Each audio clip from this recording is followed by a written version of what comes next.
Bienvenidos a Inversión y Desarrollo. El día de hoy nos acompaña el abogado, licenciado y notario Marlon Arnoldo López Najarro, quien tiene cierre de pensum en maestría en gestión jurisdiccional, pensum cerrado de doctorado y cerca de 22 años de ejercicio profesional, quien ha sido juez también. En este momento es juez de trabajo y vamos a desarrollar el tema de certeza jurídica en Guatemala. Muchas gracias, licenciado Marlon, por acompañarnos en nuestro programa de inversión y desarrollo. Igualmente, muchas gracias, ingeniero Velázquez. Un gusto saludarle y aquí a sus órdenes. Sí, estamos grabando este programa el día sábado a las 6:45 de la noche aproximadamente, licenciado. Veo muchos papeles en su oficina. Eso quiere decir que usted está trabajando. Cuénteme dónde está. Mire, gracias. Vea, Inge, pues ahí sí que eh, las cuestiones circunstanciales a veces lo harían a uno a también hacer sacrificios y ahora pues hoy, este fin de semana ha sido particularmente especial puesto que acá me ha tocado que venir acá a mi despacho a dejar algunas cosas solventadas previo pues a empezar un periodo de descanso la otra semana y producto pues también de la misma carga de trabajo que tenemos acá en el juzgado, como puede ver pues tenemos bastante que hacer y no solo pues el nuestro, pero ahí sí que toca, como digo, que hacer estos sacrificios también. Bueno, hay que estar trabajando. Queriéramos porque todo el sistema de justicia esté trabajando, sí también, y obviamente la administración pública. Licenciado Marlon, ¿qué es la certeza jurídica para la población en general y por qué es importante? Ok. Vea, por disposición constitucional, el artículo 2 de nuestra Constitución establece que el Estado está obligado a brindarle a la población seguridad y certeza. Y no hablamos solo de aquella seguridad que puede pensar el ciudadano en torno a una seguridad pública, policías que puedan brindarnos seguridad en nuestro país, no. Ya en fallos de la Corte de Constitucionalidad se ha desarrollado el concepto de seguridad y se ha adicionado otro adjetivo y es la seguridad y certeza, en este caso de carácter jurídico.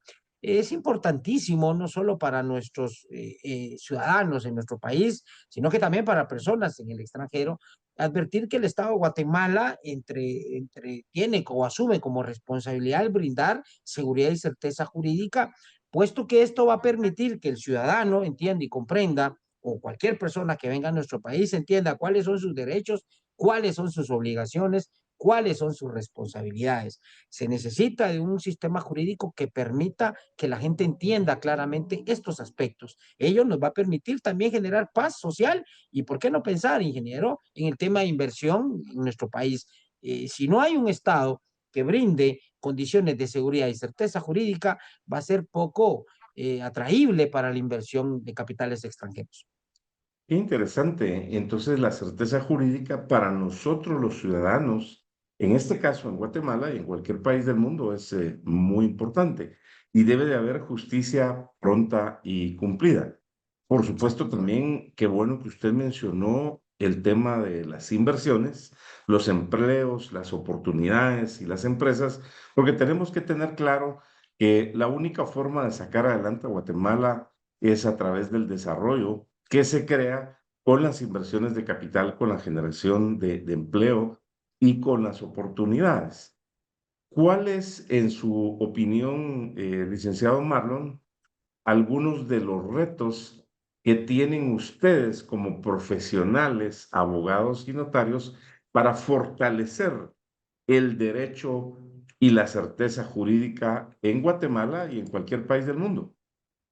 Vean, en el caso nuestro, le hablo del escenario de la función jurisdiccional que realizo desde hace algunos años en materia laboral, pues a través de mis fallos y mis sentencias, darle una interpretación adecuada, una interpretación certera, y usted mencionaba el tema de la administración de justicia pronta y cumplida, buscar en la medida de lo posible que nuestros fallos estén revestidos de seguridad, que el ciudadano, que las dos partes, los justiciables en este caso, al leer los fallos, desde nuestra perspectiva, como pues, reitero, en el ejercicio de la función jurisdiccional, la gente entienda por qué es que yo le estoy dando la razón a una parte y no a la otra.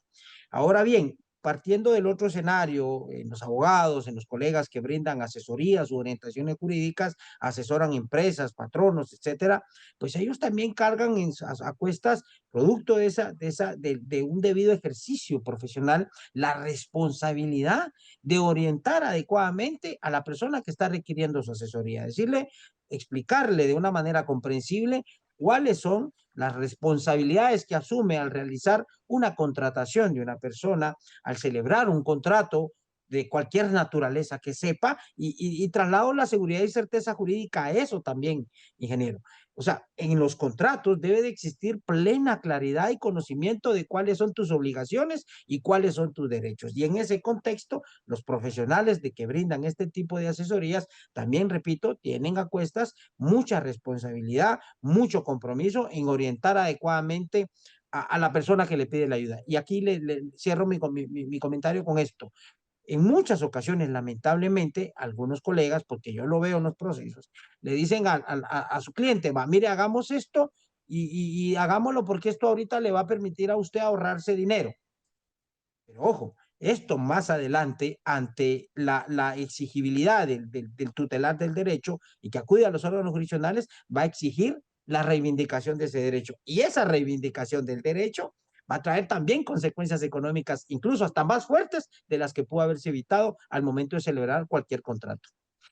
Muy importante entonces la labor de los profesionales, de los abogados y notarios, tanto en el ámbito privado, es decir, para todos los 20 millones de guatemaltecos que somos, y por supuesto en la administración de justicia, como usted lo ha dicho, en el sector justicia y en todas las áreas a nivel nacional del Estado. Ahora, conociendo un poco más de los abogados, ¿cuántos abogados hay en Guatemala? ¿Quién fue el primer abogado? ¿Cómo hacen los abogados para estar en un ente y actuar de una forma colegiada? Vea, aquí tenemos que históricamente que trasladarnos a un escenario ya de algunos años, cuando se instituye acá en la ciudad de Santiago de los Caballeros la Facultad de Derecho, aquellas disposiciones españolas que permiten la constitución de esta universidad estatal y no digamos el tema de la Facultad de Derecho. Y luego pues ya nos trasladamos avanzando en el escenario histórico, en que de acuerdo a esa historia que ha sido redactada, la primera abogada que es reconocida como tal, como mujer abogada, hablo por el tema de la opresión que existía antes en el tema de la mujer, y cito el tema de esta primera mujer abogada, nos remontamos a 1942, imagínense. Antes existían abogados, hombres nada más, pero ya hasta 1900, y le estoy hablando de esto de 1681, cuando se constituye, digamos, la Facultad de Derecho en nuestro país. Pero, ¿cuántos años tuvieron que trasladar, de acuerdo a esta reseña histórica a la que tuve acceso, para que saliera una primera mujer graduada de abogada? ¿Quién fue ella? 1942. ¿Quién fue? La licenciada Graciela Juan Valenzuela. Es el nombre que me encontré En en un documento histórico. 1942. ¿Y el primer abogado 1940. hombre en Guatemala? Le puedo decir que según esta historia, la primera persona que se reconoció como abogado fue en 1542, si no mal recuerdo, y fue una persona que ejerció, sin ser, digamos, haber cursado una universidad, pero ejerció labores como abogado, y a quien se reconoce como el primer abogado guatemalteco es a Fray Bartolomé de las Casas. Él, en aquel entonces, asumió un papel de abogado y de protector, entre comillas, porque así está en el documento, de los indios que estaban en aquel entonces en nuestro país. Él es, le digo, reconocido como el primer abogado que ejerce esa labor de protección. Y es que la palabra abogado, Luis, lleva vinculada esa función de proteger de quien necesita su conocimiento, de brindar esa protección, entre comillas, de acuerdo a lo que establece la ley, porque entendamos que en una sociedad a lo largo de la historia son las leyes las que generan esas protecciones. Pero ¿quién conoce las leyes? obvio, estamos llamados nosotros los abogados a ejercer esa labor de conocimiento. Entonces, te comparto, pues, son de las dos personas que en su caso, a nivel histórico, pues se fueron reconocidos, digámoslo así, una sí ya profesional y la otra empíricamente, en el caso de Fray Bartolomé de las Casas, Fue como los abogado primeros de abogados. hecho, fue De abogado hecho, de hecho, sí, como dicen ustedes. exacto, de hecho. ¿Y cuántos abogados hay al día de hoy en Guatemala Ah, aproximadamente? aproximadamente puedo decirte, abogados en ejercicio, habemos cerca de 40,000. El número de colegiados, porque el registro de abogados, de acuerdo a la información del Colegio de Abogados, ya superamos los 45,000. El número, Interesante. números, 45,000 profesionales del derecho. Pero hay que restar aquellos que ya han muerto esencialmente y que aquellos que por alguna sentencia judicial tienen impedimento para seguir. Por eso hablamos cerca de abogados propiamente activos, cerca de 40,000 abogados. Muy importante entonces la labor de profesional de los abogados y notarios y más importante su actuar en el marco de la ética profesional para velar por el Estado de Derecho y por una justicia pronta y cumplida para dignificar el cargo y obviamente para que la ley se cumpla en Guatemala. Vamos a un corte y luego continuamos con inversión y desarrollo y nuestro tema, certeza jurídica. Y nos está acompañando el licenciado Marlon López, abogado y notario y juez de trabajo.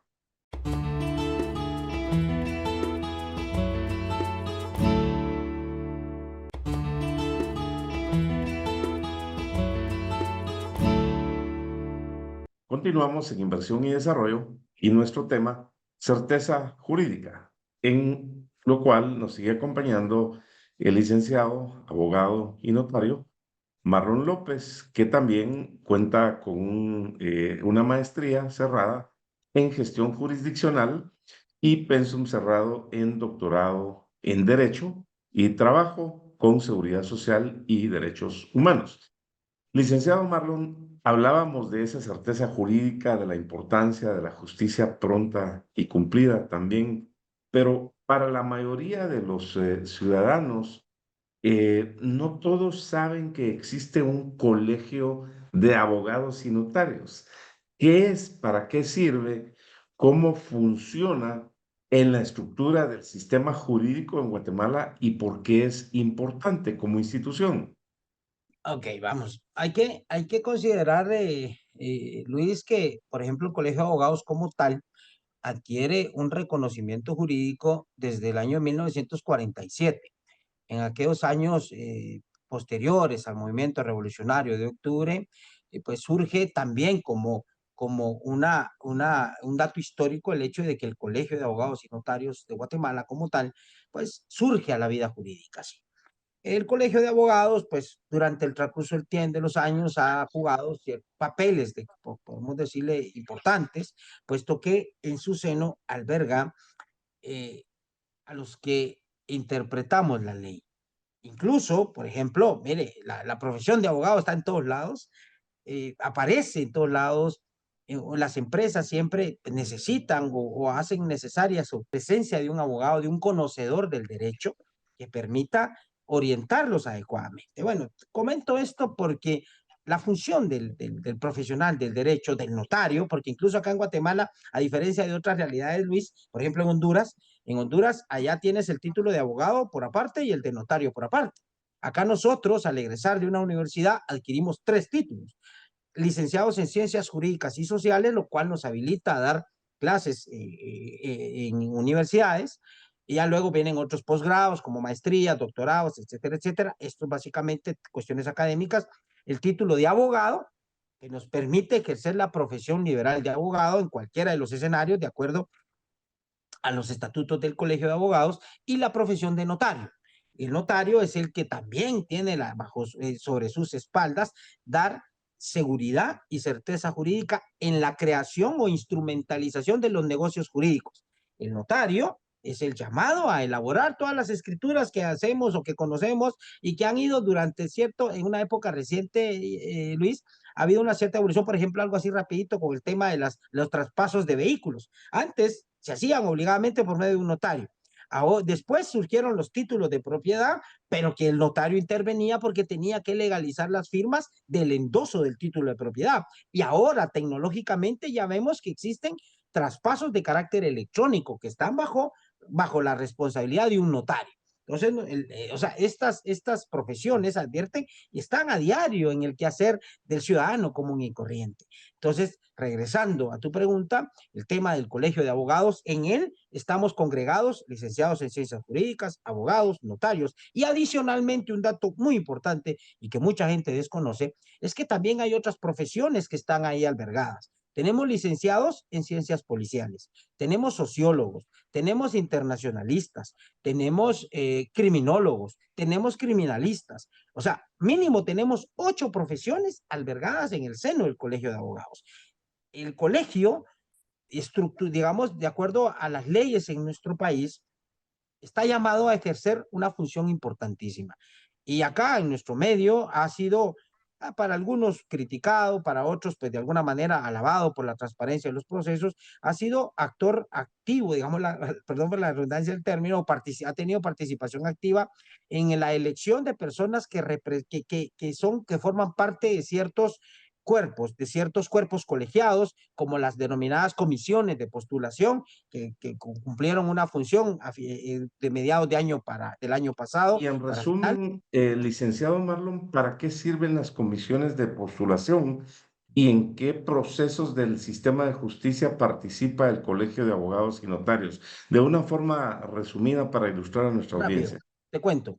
El Colegio de Abogados participa en la conformación de la comisión de postulación para elegir magistrados de Corte Suprema de Justicia y magistrados de Sala de Apelaciones.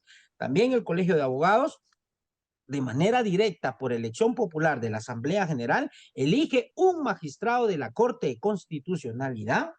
También el Colegio de Abogados participa a través del presidente de Junta Directiva y del presidente del Tribunal de Honor, porque hay 3 cuerpos, digamos, electorales, digámoslo así, que conforman el colegio, y en el caso del Tribunal de Honor, el presidente y el presidente de Junta Directiva integran una comisión que ha adquirido importancia tal en nuestro medio últimamente, Luis, y es la comisión de postulación que elige la terna de profesionales que se le presentan al señor presidente para que él elija un fiscal o una persona a cargo de la Fiscalía General, un fiscal general. Y esto ya va a pasar el próximo año. Y por último, también creo que es importante destacar el hecho de que también los presidentes del Colegio de Abogados, de la Junta Directiva y del Tribunal de Honor integran la comisión de postulación para elegir magistrados al Tribunal Supremo Electoral. Entonces, el Colegio de Abogados incluso también designa representantes ante el tribunal Son también. Deportivo Autónoma de Guatemala, Hay CDAG. un, hay un tribunal que también lo designa el Colegio de Abogados, un representante. Y ojo, por ejemplo, en temas de seguridad y certeza jurídica, en tema de propiedad, existe un representante del Colegio de Abogados que integra digamos, ¿cómo es que se va el nombre ahorita? Pero es relacionado con el Registro General de la Propiedad. Hay representación del Colegio de Abogados en una institución tan importante como lo es el Registro de la Propiedad, porque también brinda seguridad jurídica en nombre del Estado en cuanto al dominio y la propiedad de los bienes inmuebles. Ahora, ¿cómo el Colegio de Abogados norma el actuar de los abogados desde una comisión de ética, desde una comisión de buenas prácticas? Pero voy un poco más atrás. Me imagino que ustedes cuando se gradúan hacen un juramento de actuar verticalmente y por eso se representa la justicia como una balanza, ¿sí? ¿Cómo los profesionales deben de conducirse con valores de Dios, familia, república, con valores que realmente los lleven a ejecutar la profesión de abogado y notario y que sea una profesión digna para ellos, para sus familias, pero también una garantía para nosotros los ciudadanos y para las empresas para que haya un Estado de Derecho? Bueno, te cuento que previo bueno, el adquirir los títulos de abogados, yo soy egresado de San Carlos, y mi acto de graduación propiamente, pues, hago un juramento, defender la justicia, defender la ley, defender la constitución.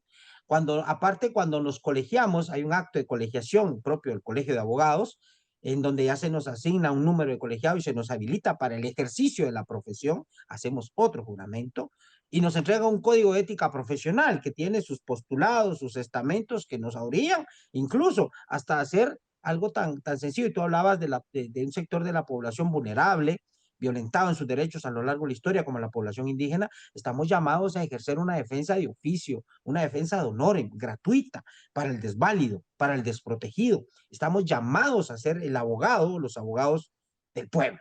Bueno, cuento esto porque nuestra función como abogados está sujeta a un código de ética profesional.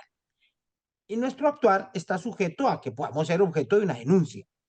¿Y cuál es el órgano que se encarga de conocer esto? Pues tenemos dentro del seno del Colegio de Abogados y Notarios un tribunal de honor. El tribunal de honor está compuesto por un presidente, un vicepresidente, tiene cuatro, presidente, vicepresidente, secretario, cuatro vocales y dos suplentes. Este cuerpo colegiado se encarga de investigar.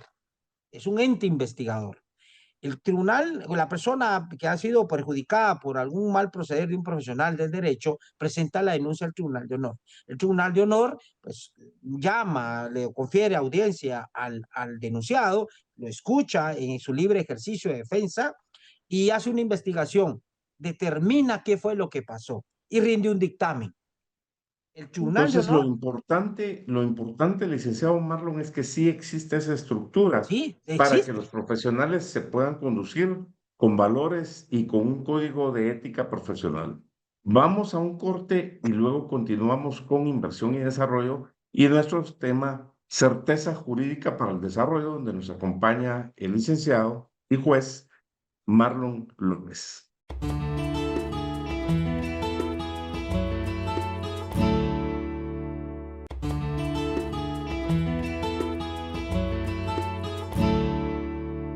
Continuamos con inversión y desarrollo y nuestro tema, certeza jurídica, Estado de Derecho para el desarrollo. Continúa acompañándonos el licenciado Marlon López, abogado y notario, que también cuenta con cierre de maestría, cierre de doctorado y es juez de trabajo. Y continuamos aquí cerca de las 7 de la noche, donde él está en su despacho de juez. Licenciado Marlon, usted nos ha trasladado temas muy interesantes y los está plantando de una forma sencilla para la mayoría de la población, porque los abogados, al igual que los médicos y todos los profesionales, deben acercarse a la población, a los 340 municipios, porque eso es parte del desarrollo. De una forma resumida, ¿qué es la Constitución Política de la República para los ciudadanos? Bueno, la constitución política es, como lo decimos comúnmente y para un sentido coloquial, es la mamá de todas las leyes. La constitución política establece de manera general cuáles son nuestros derechos, cuáles son nuestras responsabilidades, cuáles son las responsabilidades del Estado, qué le podemos exigir al Estado. Y dentro de este catálogo de derechos y obligaciones, pues surge el tema pues, de los derechos laborales, de los derechos de carácter familiar. Algo fundamental y que aparece en el inicio de nuestra Constitución son los derechos que puede afrontar una persona cuando es detenida por la autoridad competente, por orden de juez competente o detenida de forma flagrante. Ahí se establece el derecho de defenderse, el derecho de contar con una asesoría, con un profesional del derecho, la obligación del Estado, ojo, porque frente a un derecho hay una obligación, la obligación del Estado de proveer seguridad, certeza jurídica, que es lo que estamos hablando, y algo fundamental, la seguridad y certeza jurídica, el Estado se manifiesta a través de diversas instituciones. Tenemos tres poderes, legislativo, judicial y ejecutivo. Y el Estado, a través de estas instituciones, y hablando de organismo judicial, salas de apelaciones, Corte Suprema de Justicia, juzgados, pues tiene la obligación de actuar de acuerdo a ese Estado de Derecho, de acuerdo a esa Constitución y brindar esa seguridad y proveerle a la gente de una tutela judicial efectiva y de un debido proceso. Ahora, usted mencionaba acertadamente el tema de las inversiones, cómo las empresas deben aprovechar, en el buen sentido de la palabra, y también deben de respetar la certeza jurídica para conducirse de una forma adecuada en el actuar de la sociedad, en sus colaboradores a lo interno, para con sus proveedores, para brindar productos y servicios de una forma responsable, sostenible en el corto, mediano y largo plazo, en el tiempo para una sociedad.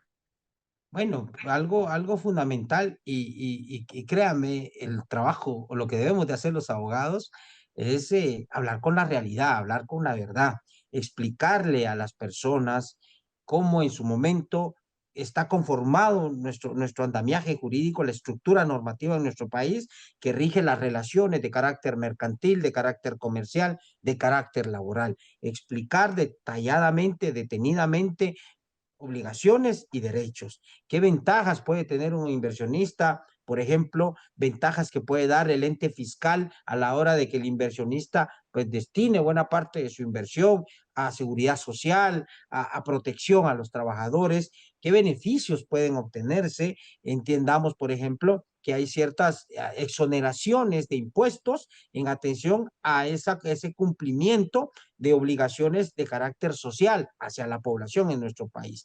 Mire, es importantísimo y créame de verdad que nuestro país, Guatemala, no es un ente que produzca riqueza.